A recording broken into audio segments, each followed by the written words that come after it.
Hey everyone. I've really been enjoying the dogma debate recently. I was sort of turned on to them when Cy ten Bruggencate was on, and I didn't realize that the show had even existed before that. So I've been enjoying it in a way that you can only enjoy when you haven't been aware of it, and you get to sort of just listen to the episodes just back to back to back to back. It reminds me of when my wife and I first discovered Lost, and we didn't know it was a show. And then we discovered it one weekend on Netflix, and we ended up like drawing the blinds, and we just watched like the first two full seasons in one weekend, right? It's like, cliffhanger? I think not. Pull up the next episode.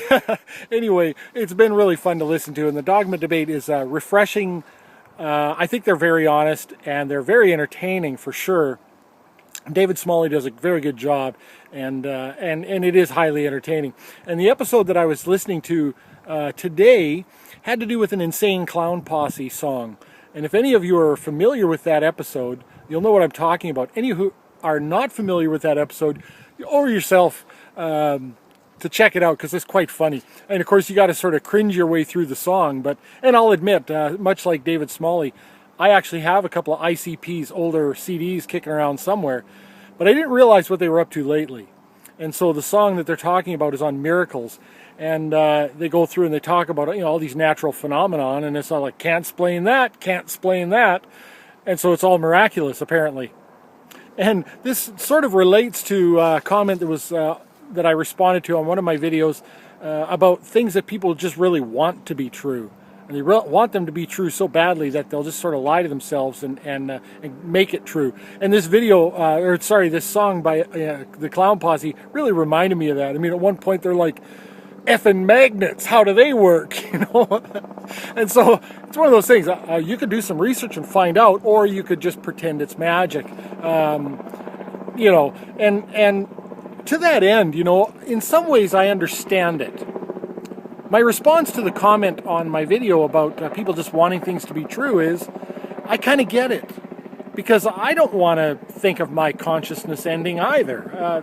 That kind of bums me out, I'm excited about, just stuff.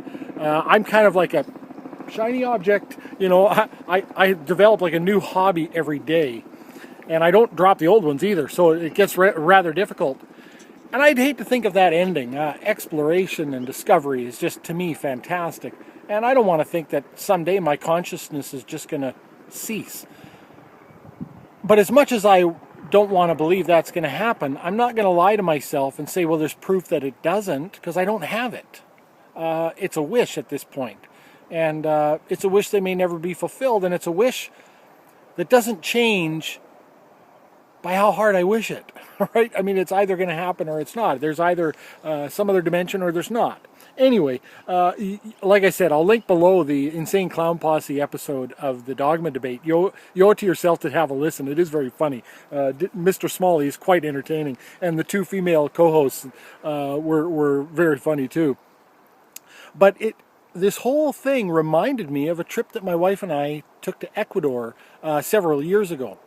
And we went to a small town in Ecuador, and there's lots of U.S. expatriates there, and other, Canadians and people from Europe. And they're sort of congregating in this one little villa that's very, very hippie-ish, and it's very new age. And I kind of fit in with that crowd in some ways. My parents were quite hippie-ish, and so I kind of understand the culture a little bit. What was most interesting about this group of people, though, was just how esoteric and hairy-fairy everything was. Everything had such deeper meaning, and there was one woman there that was studying to be a shaman, and she was talking about, the ceremonies where they would go into these huts and they would drape, big blankets over the entrance, and then they would smoke themselves out, and they would have visions, and these people are like at 150 degrees, and they're sweating, and they're puking, and they'd come out and they'd have visions and all this, and obviously they want some things to be true there, but I just don't, I'm lost for words.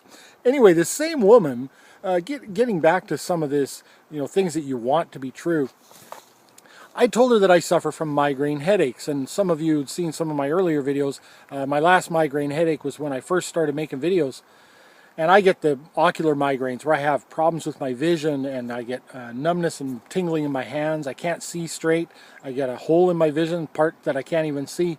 And I was telling her about this, and she didn't even say, you know, try these herbs or try this different medicinal remedy. No, she told me to embrace it. Because who knows, maybe it's a glimpse into the other dimension, so just go with it and just embrace it and see what it's for and just learn to love your migraines.